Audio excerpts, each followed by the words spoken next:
Hello and welcome dear students. So अभी हम लोग करेंगे political science class 10 chapter 2 international organisations, the United Nation Organisation and others. So first of all एक चीज़ देखिए, जब हम इंटरनेशनल ऑर्गेनाइजेशंस की बात करते हैं, जैसे आप लोग को पता है कि एक देश को चलाने के लिए उसका गवर्नमेंट होता है, उसी तरीके से पूरे वर्ल्ड में शांति बनी रहे, सबका सिक्योरिटी बराबर रहे, इसके लिए एक ऑर्गेनाइजेशन है जिसका नाम है यूनाइटेड नेशन ऑर्गेनाइजेशन। ठीक है, जैसे ही आपका पहला वर्ल्ड वॉर, थोड़ा पीछे जाना पड़ेगा, फर्स्ट वर्ल्ड वॉर शुरू होता है आपका 1914 जो करीब करीब चलता है 1918 तक। फर्स्ट वर्ल्ड वॉर में दो पावर्स लड़ रही थी। उन दो पावर्स में आपका एक तरफ थे एलाइड पावर्स एंड दूसरी तरफ थे आपका सेंट्रल पावर्स।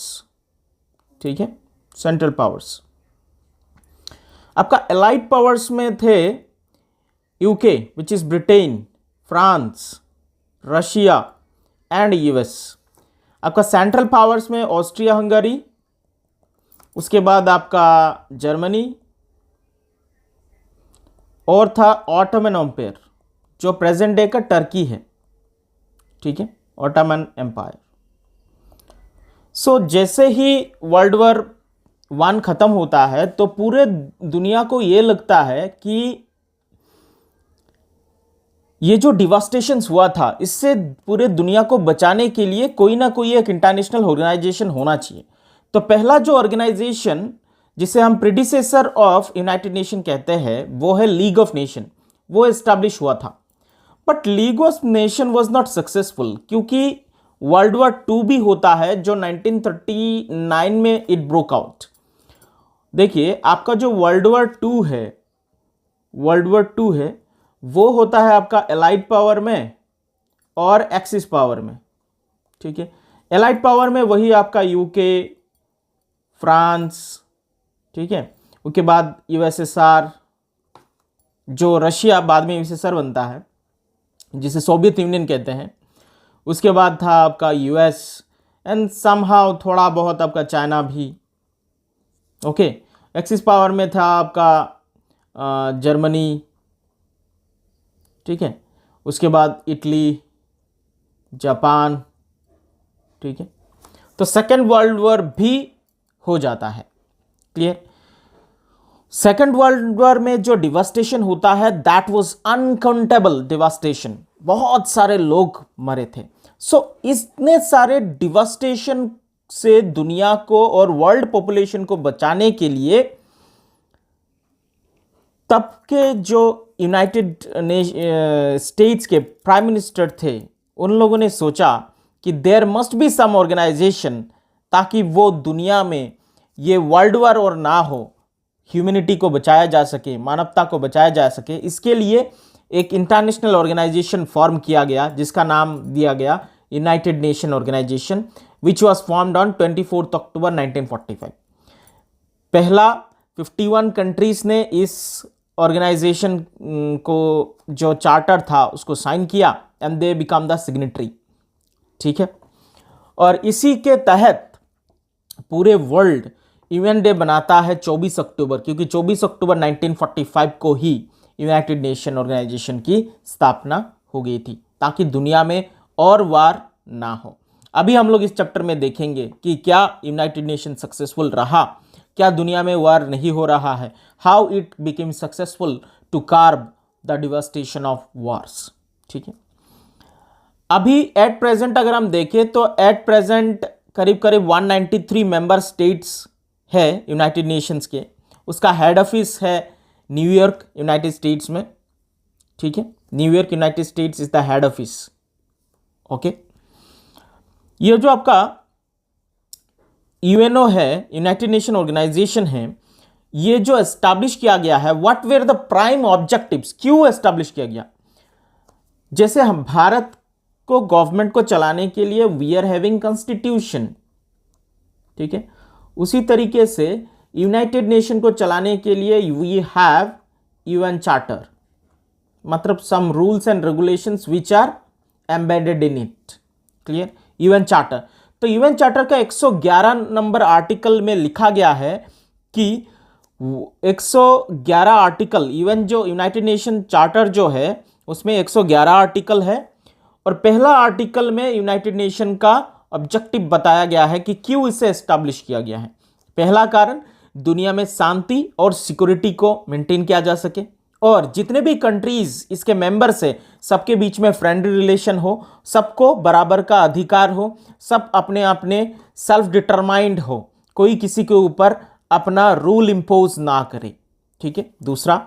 तीसरा ऑब्जेक्टिव ये था कि जितने भी एग्जिस्टिंग इकोनॉमिक होगा, सोशल या कल्चरल प्रॉब्लम्स है, ठीक है, और लॉट्स ऑफ डिस्प्यूटेड इश्यूज, इसको सॉल्व किया जा सके through international cooperation. That's why United nation provides a platform, ताकि दुनिया का हर एक कंट्री अपना रिप्रेजेंटेटिव भेजे और वो अपना जो भी प्रॉब्लम्स हो, economic problem, social problem, security problem, cultural problem and lots of disputed issues between the neighbouring countries, वो उधर जाके बोले और सारे वर्ल्ड के कंट्रीज मिलके इसका हल ढूंढे।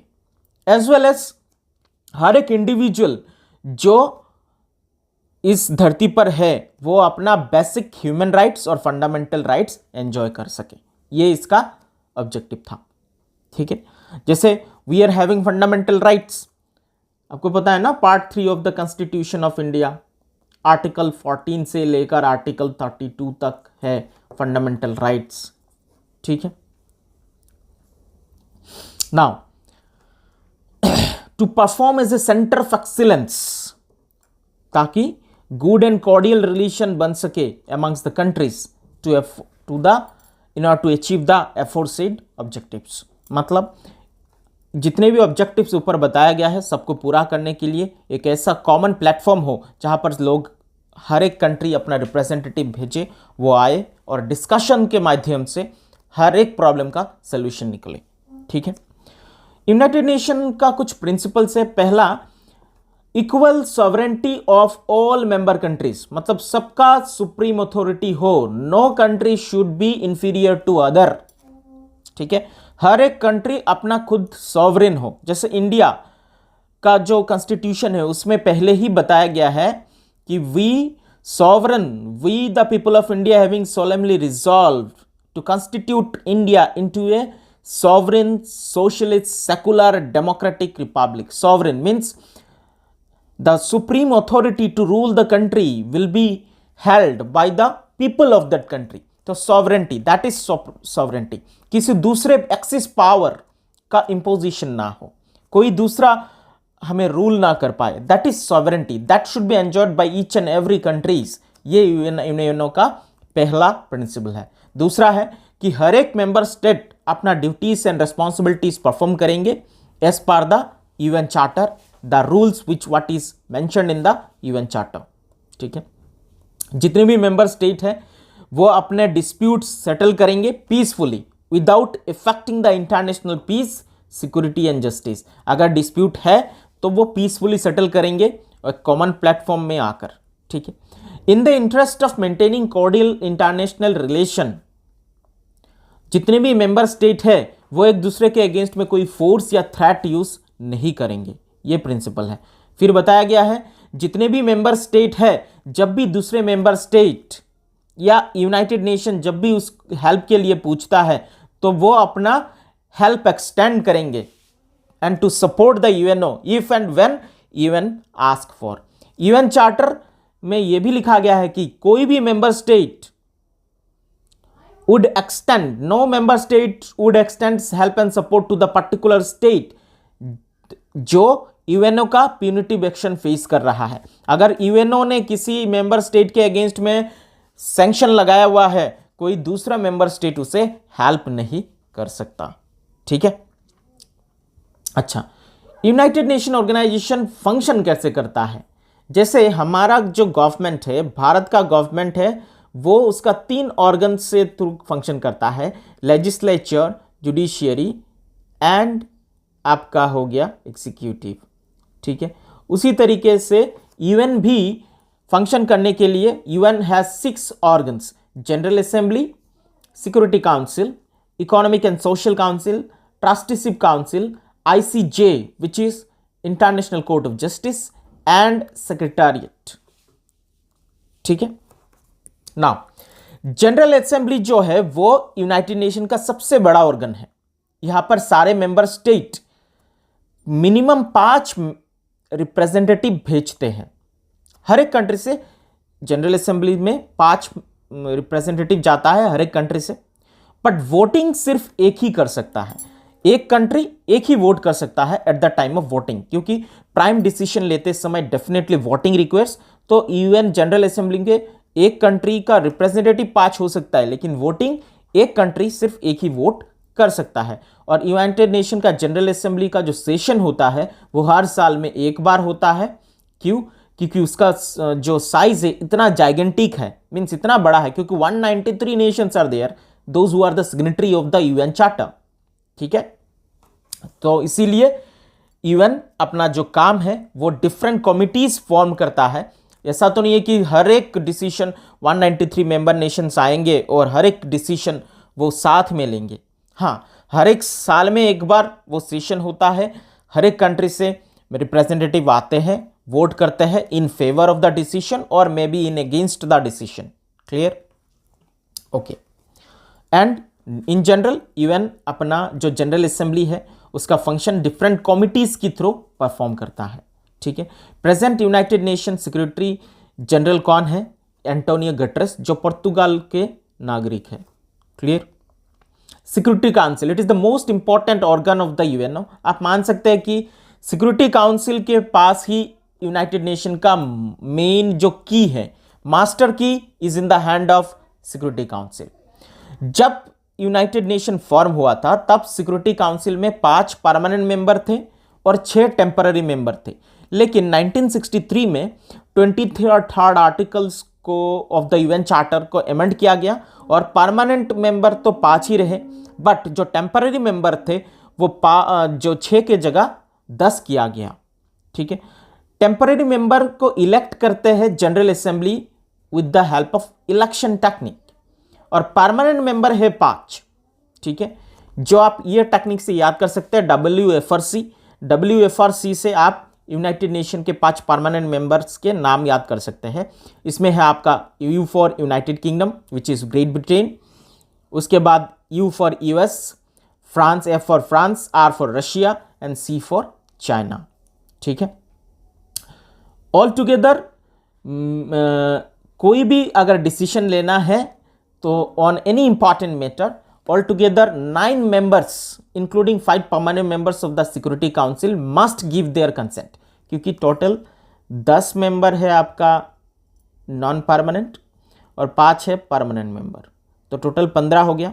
अगर कोई भी डिसीजन में जाना है तो कम से कम 9 वोट चाहिए होता है, तो 5 तो परमानेंट मेंबर वो लोग वोट करेंगे और 4 नॉन परमानेंट मेंबर से वोट चाहिए होता है। क्लियर? 9 वोट चाहिए ही होता है। कोई भी अगर डिसीजन लेना है तो 9 वोट्स आर मैंडेटोरी।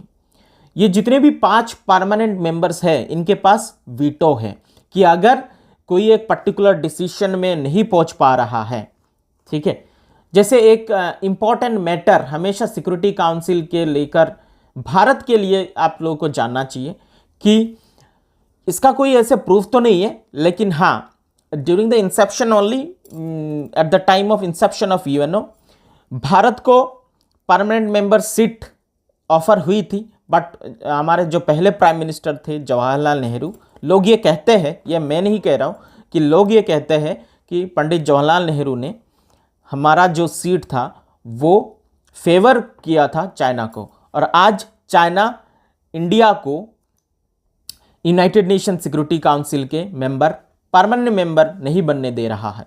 ठीक है, चाइना वेटो कर देता है, क्योंकि सिक्योरिटी काउंसिल का यूएन चार्टर तो वही, यूनाइटेड नेशन चार्टर वही कहता है कि कोई भी decision, important decision security council में तभी हो सकता है जब 9 मेंबर वोट करेंगे और 5 परमानेंट मेंबर फेवर में वोट करेंगे।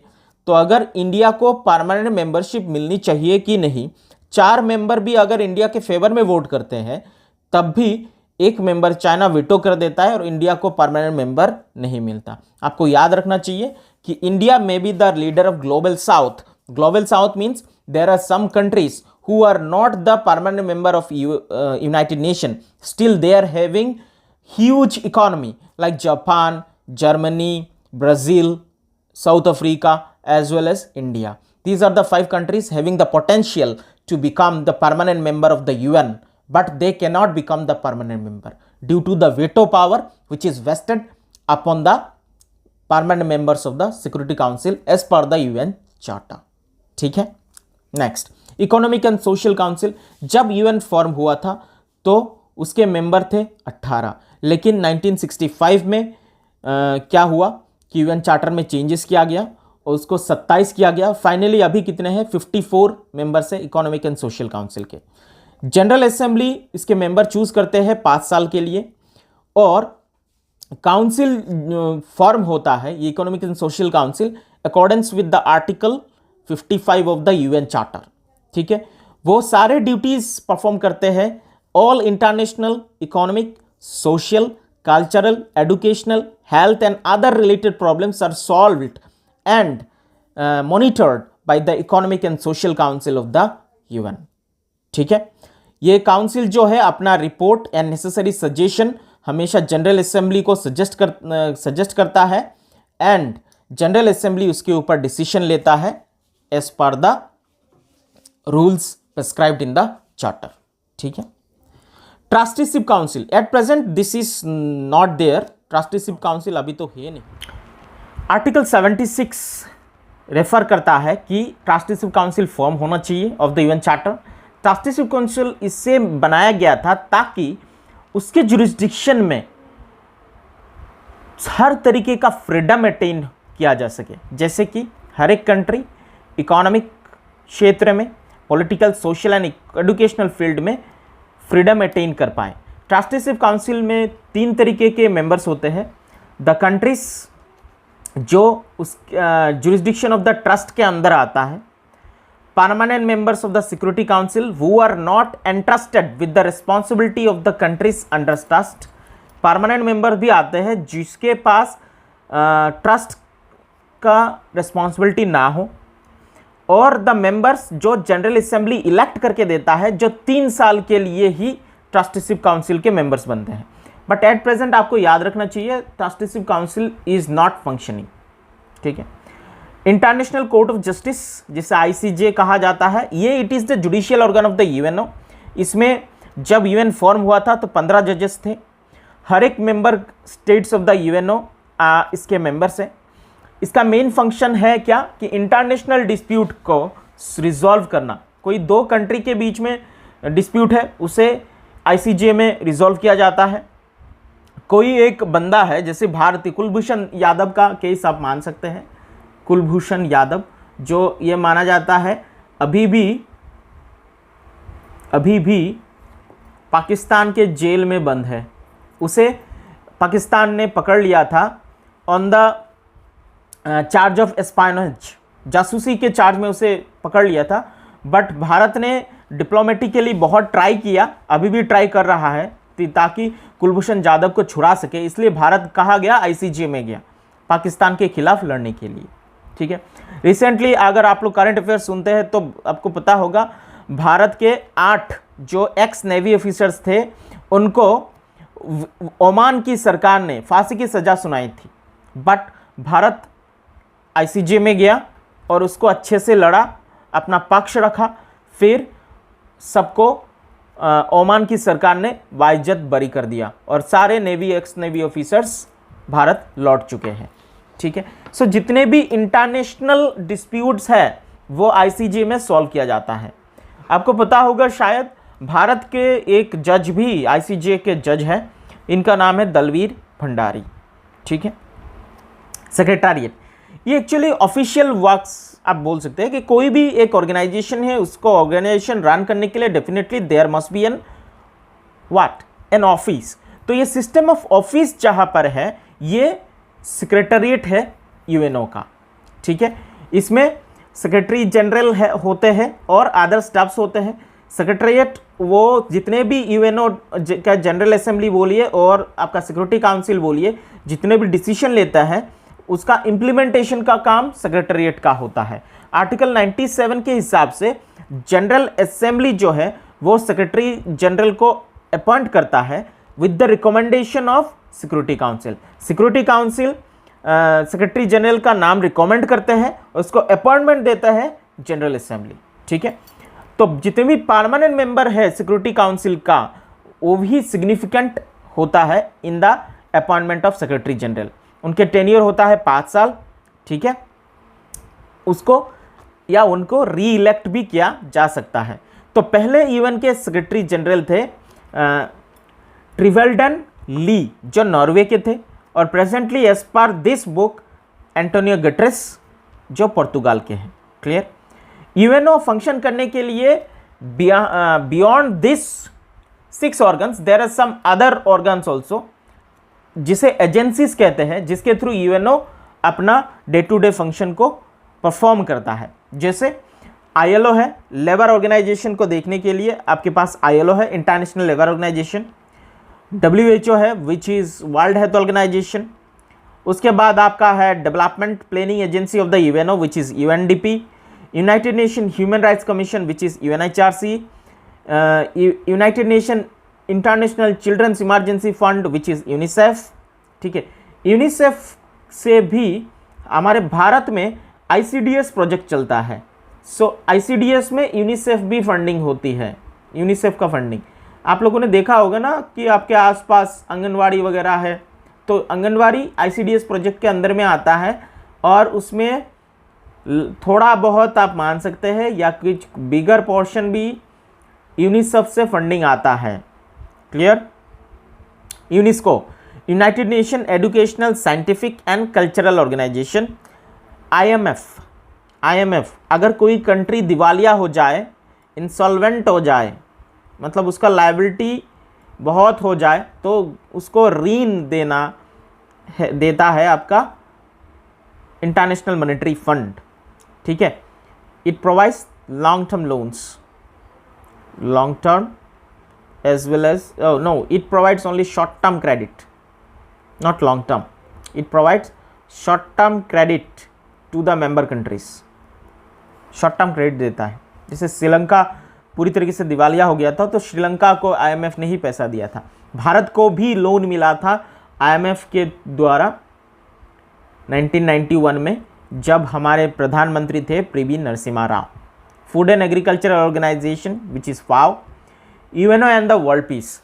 यूएनओ करीब करीब 70 साल से एस्टैब्लिश हो गया है। एस्टैब्लिश हुआ था 1945 में, वर्ल्ड वॉर 2 के बाद, और वो समहाउ हमें ये मानना पड़ेगा कि यूएनओ सक्सेसफुल रहा वो अपने ऑब्जेक्टिव में, ताकि वो पूरा वर्ल्ड में पीस मेंटेन कर पाए। लेकिन there are some other issues also कि लोगों का ये मानना है कि यूएनओ हमेशा हर एक मेंबर कंट्री के लिए लेवल प्लेइंग फील्ड, सबके लिए बराबर का हक प्रोवाइड नहीं करता। ज़्यादातर उसमें डोमिनेंट कैरेक्टर यूएसए ही है, क्योंकि जितने भी यूएनओ के बड़े बड़े ऑफिस वगैरह है सब यूएसए में ही है। ठीक है, एज वेल एज यूएसए का ज़्यादा चलता है ये माना जाता है। क्लियर? पर हम ये नहीं बोल सकते कि UNO was not at all successful. UNO was quite successful, but fully successful ये भी नहीं कह सकते। ठीक है, तो कुछ बोल्ड इंपॉर्टेंट स्टेप्स यूएनओ ने लिया है, जिसके द्वारा हम बता सकते हैं कि कुछ इंपॉर्टेंट वार लाइक सिचुएशन को यूएनओ ने कार्व किया है और यूएनओ बिकेम सक्सेसफुल। 1952 में यूएनओ ने एस्टैब्लिश किया डिसआर्मामेंट कमीशन, जिसके तहत क्या होता था कि जितने भी हार्मफुल, हमको आप लोगों को पता है कि 1945 में पहली बार एटॉम बॉम्ब यूज़ किया था यूएस ने जापान में, ये तो पता है, हिरोशिमा एंड नागासाकी में। ठीक है, उसी के बाद तो यूएनओ फॉर्म किया गया, और 1952 में यूएनओ ने डिसआर्मामेंट कमीशन फॉर्म किया। ठीक है, उसके तहत कुछ important treaties, so UNO has accorded many treaties ताकि दुनिया में पीस, शांति मेंटेन हो पाए। उसमें कुछ है partial nuclear test ban treaty, जिसे बोलते हैं पीएनटीबीटी। इसमें क्या था कि जितने भी permanent members of the UNO है वो न्यूक्लियर टेस्ट वगैरह कर सकते हैं, लेकिन कोई और कंट्री न्यूक्लियर टेस्ट नहीं कर सकता। उसके बाद आता है आपका आउटर स्पेस ट्रीटी, कि आउटर स्पेस में कौन कौन आपका सैटेलाइट वगैरह छोड़ सकता है, या फिर जितने भी हार्मफुल वेपन्स हैं डिस्ट्रक्टिव वेपन्स है वो कौन यूज़ कर सकता है, कौन नहीं कर सकता है। उसके बाद है nuclear non NNPT, nuclear non proliferation treaty 1968। आपको पता होना चाहिए कि India is not a signatory to this NNPT, India इसका सिग्नेटरी नहीं है। इसका इंडिया का मानना ये था, इसका मतलब ये नहीं कि इंडिया विश्व शांति के खिलाफ है। इंडिया चाहता है कि पूरे वर्ल्ड में शांति हो, पर ये तो नहीं हो सकता ना, ये तो कि जितने भी परमानेंट मेंबर्स हैं उनके पास न्यूक्लियर वेपन्स रहेंगे और भारत के पास या फिर भारत जैसे कोई और देश न्यूक्लियर टेस्ट ही नहीं कर सकता, दो it may be for the energy generation. ठीक है, तो इसलिए India is not a signatory. इसी के तहत आपको पता होना चाहिए सम अदर, जैसे कि द सीबेड कंट्रोल टीटी, SALT I, SALT II, nuclear arms control टीटी, START I, उसके बाद है आपका START II and CTBT, comprehensive test ban treaty. इसको 158 नेशन ने सपोर्ट किया। ये सब क्या हो रहा है, अल्टीमेटली जितने भी परमानेंट मेंबर कंट्रीज है which is P5 by offering this type of, यही से तो पता चलता है ना कि ये जो आपका UN का सिक्योरिटी काउंसिल है, ये आप लोगों को पता है कि it is the most important organ और यहाँ पर पूरी तरीके से US का ही चलता है।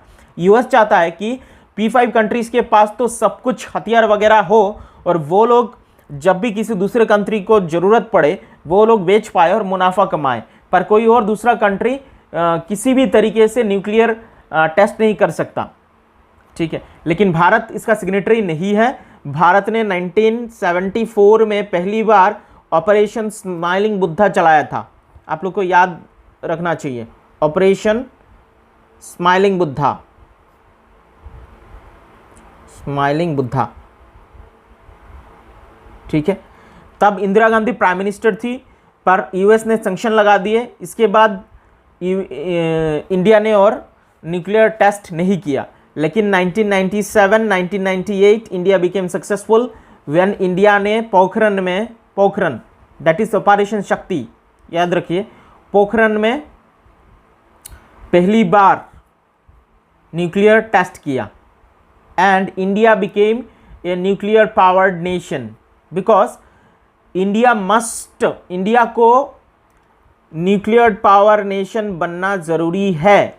Otherwise as India is in the vicinity of two hostile nation, in the west it is Pakistan, हर वक्त आतंकवाद फैलाता है, दूसरा चाइना जो एक्सटेंशनिज्म में और एक्सपांशनिज्म में बिलीव करता है। तो इस केस में इंडिया के पास न्यूक्लियर वेपन होना ही चाहिए। It creates deterrence amongst the two hostile nations so that they do not directly indulge in the one-to-one nuclear war with India. So it creates a deterrence, एक डर पैदा करता है। deterrence का मतलब होता है डर, कि इंडिया के पास अगर न्यूक्लियर वेपन होगा तो पाकिस्तान बोलिए या चाइना बोलिए कि डायरेक्टली हमला नहीं करेगा। दो चाइना के पास ज़्यादा न्यूक्लियर वेपन है in comparison to India. Pakistan तो कहता है कि पाकिस्तान के पास भी इंडिया के मुकाबले ज़्यादा न्यूक्लियर वेपन्स हैं, बट इंडिया के पास रेडी टू शूट है, पाकिस्तान के पास ज़्यादा है बट वो रेडी टू शूट नहीं है। Clear, ready to use India के पास ही है। ठीक है, ऐसा नहीं है कि वो हर वक्त न्यूक्लियर वेपन ऐसे टांग के रख देंगे, ऐसा नहीं है। वो अनएसेंबल्ड रहता है, क्योंकि एक जगह पर अगर न्यूक्लियर वेपन रखा जाए, अगर अचानक से कुछ गलती हो जाए और वो छूट जाए, कितनी तबाही मचेगी। ठीक है, because the world had already seen the destruction which was caused by the atom bomb in Hiroshima and Nagasaki 1945। That's why हर एक देश असेंबल करके नहीं रखता, अलग अलग पार्ट्स अलग अलग जगह पर रखता है और जब ज़रूरत पड़ेगी तब यूज़ करेंगे। क्लियर। सो अभी हम बात करेंगे यूनाइटेड नेशन और ह्यूमन राइट्स कमीशन के बारे में। ह्यूमन राइट्स कमीशन देखिए जो यूएन का ही है, वो सेटअप किया गया था 16 फरवरी 1946 को।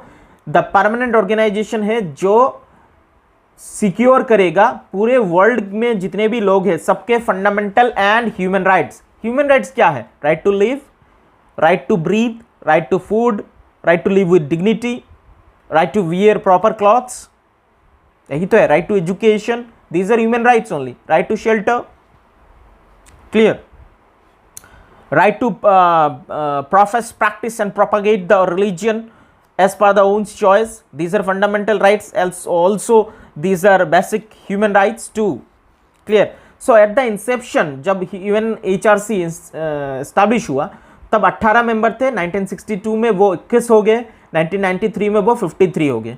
The members of the Human Rights Commission are elected, 3 साल के लिए इलेक्ट करते हैं, और कमीशन सारे डिसीजन लेता है on the majority voting system. Human rights commission अपना रिपोर्ट्स वो लेता है on the violation of human rights from the member states and it takes up the such cases for hearing. Human right declaration पढ़ते हैं. UNO जो form हुआ था to increase cooperation among the member state so that it may create a peaceful environment in the world and has also emphasized the aspects of human rights. The General Assembly of the UNO, जिसने United nation general assembly ने human rights declaration 10 दिसंबर 1948 को लिया, इसमें 48 members ने support किया ताकि लोग, हर एक लोग जो ह्यूमन के कुछ इंपॉर्टेंट राइट्स होते हैं वो अपना डिग्निफाइड लाइफ वो चल सके. इसी के लिए ये ह्यूमन राइट डिक्लेरेशन लाया गया.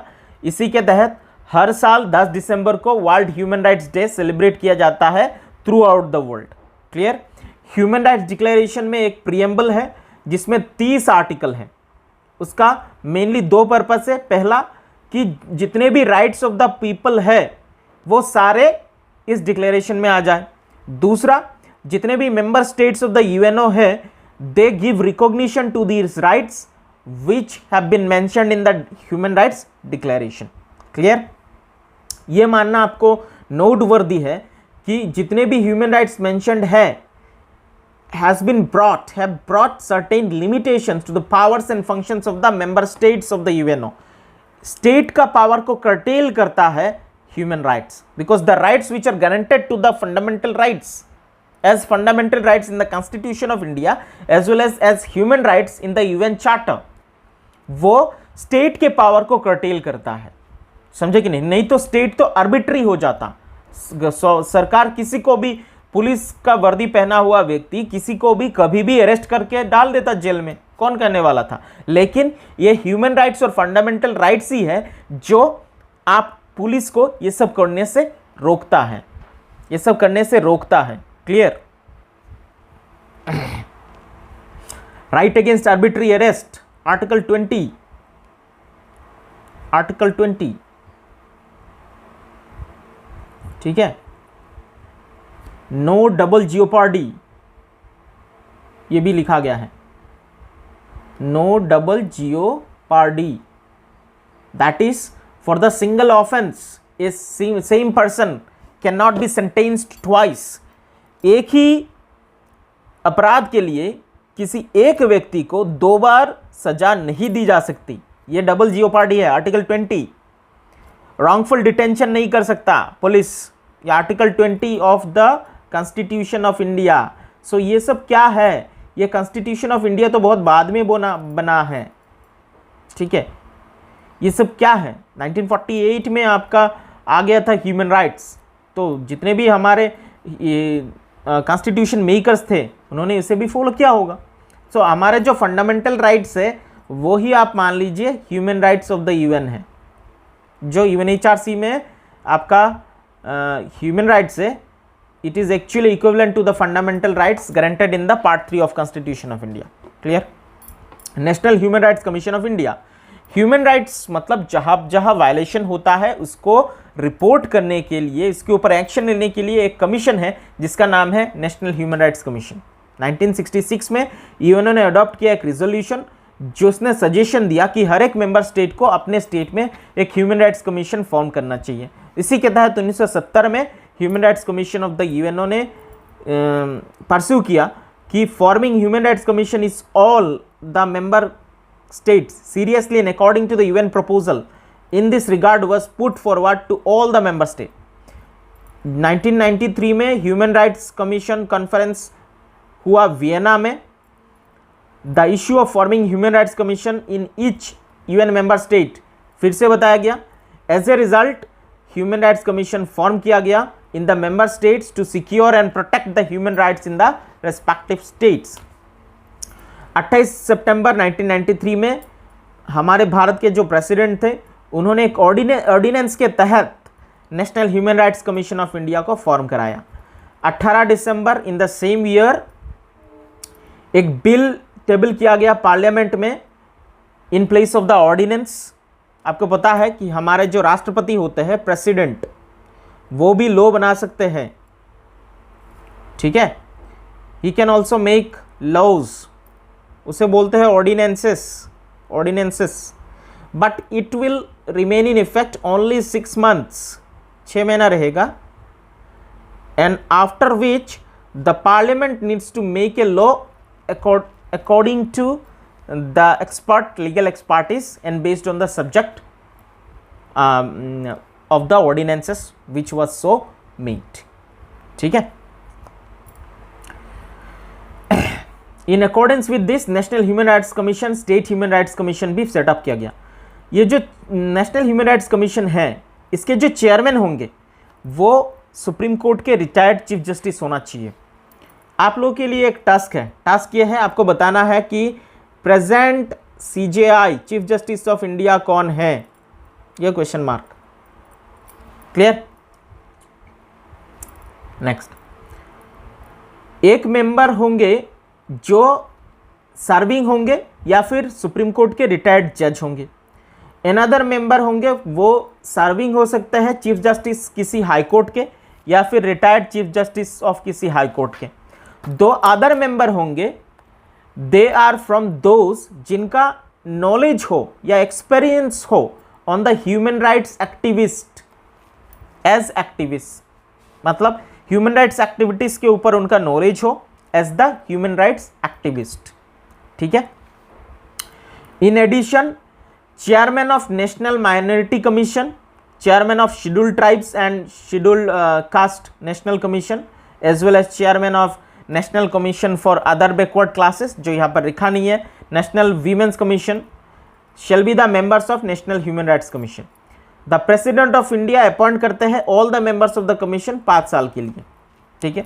ये कमीशन क्या करता है, जितने भी ह्यूमन राइट्स वायलेशन के केसेस है वो इंडिया में वो अपने हाथ में लेता है, उसका स्क्रूटिनी करता है एंड रिव्यू करता है, उसके बाद वो अपना रिपोर्ट गवर्नमेंट को सबमिट करता है ताकि वो गवर्नमेंट नेसेसरी एक्शन ले पाए। On the whole national human rights commission एक इंपॉर्टेंट रोल प्ले करता है ताकि दुनिया में ह्यूमन राइट्स का वायलेशन ना हो। क्लियर?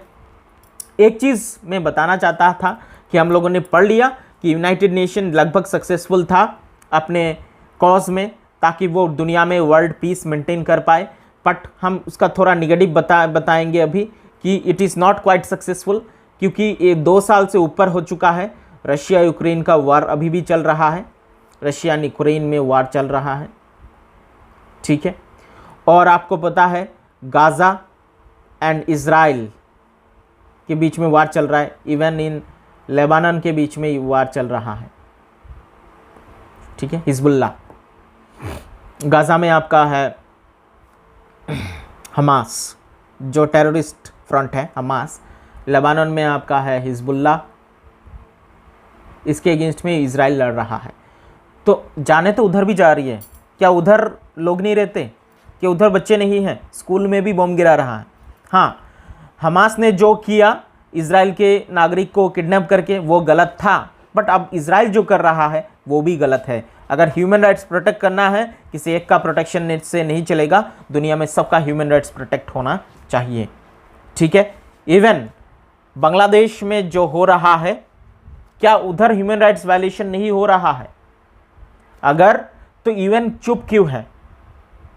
ठीक है, आप लोग अपना इंपॉर्टेंट कमेंट्स नीचे डाल सकते हैं कि गाजा में जो हो रहा है वो भी गलत है, जो यूक्रेन में हो रहा है रशिया यूक्रेन के बीच वो भी गलत है, जो बांग्लादेश में हो रहा है वो भी गलत है। अगर ह्यूमन होके किसी दूसरे ह्यूमन का राइट्स हम लोग छीन रहे हैं तो वो गलत है, and there must be some persons to take a bigger stand, ठीक है। अच्छा, कुछ इंपॉर्टेंट इंटरनेशनल ऑर्गेनाइजेशन है उसके हेडक्वार्टर्स देखते हैं। जैसे कॉमनवेल्थ ऑफ नेशन लंदन में हेडक्वार्टर है, amnesty international London, NATO Brussels, international renewable energy agency UAE, ठीक है, APEC Asian Pacific economic cooperation Singapore, association of south Asian association ASEAN का है जकार्ता विच इज़ इंडोनेशिया, याद रखिए आप लोग। उसके बाद आईसीसी दुबई यूएई का ही जगह है। International football federation of football association Zurich, world economic forum Geneva Switzerland, international hockey federation Lausanne Switzerland and South Asian association for regional cooperation SAARC का हेडक्वार्टर किधर है, काठमांडू नेपाल में। क्लियर। सो ये सब आपको पढ़ के जाना है। इसमें क्या क्वेश्चन हो सकता है, मैच द फॉलोइंग हो सकता है, मैच द फॉलोइंग क्वेश्चन दे सकता है, या फिर आपका डायरेक्ट फैक्ट बेस्ड क्वेश्चन भी पूछ सकता है। क्लियर है। सो इसी के तहत आपका ये चैप्टर ख़त्म होता है। आप अपना फीडबैक दे सकते हैं, और अगर आप लोगों को पूरा नोट्स चाहिए तो नोट्स के लिए नीचे मैं एक वीडियो का लिंक लगाऊंगा, वो वीडियो देखिए, उसके बाद नोट्स आप लोगों को मिल जाएगा। नोट्स रहेगा पीडीएफ में, आप डिस्क्रिप्शन में आपको लिंक मिलेगा, वो लिंक में जाइए और आपको नोट्स मिल जाएगा। पूरा नोट्स में क्या रहेगा मैं बता देता हूँ।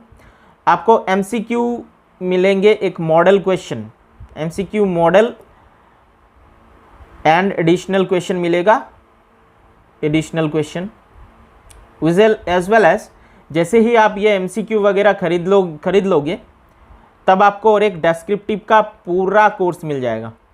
ठीक है, डिस्क्रिप्टिव का भी एक पूरा कोर्स है available at very minimum price. आप देख सकते हैं, यू कैन चेक आउट। आपको डिस्क्रिप्शन में एक लिंक मिलेगा, वो लिंक से देख सकते हैं। एज वेल एज मैं नीचे लगा दूंगा स्क्रीन में भी उस वीडियो का लिंक, आप उधर देख के ले सकते हैं इफ़ यू वांट। ठीक है, so that's it. Okay students, good day, have a nice day ahead, bye bye.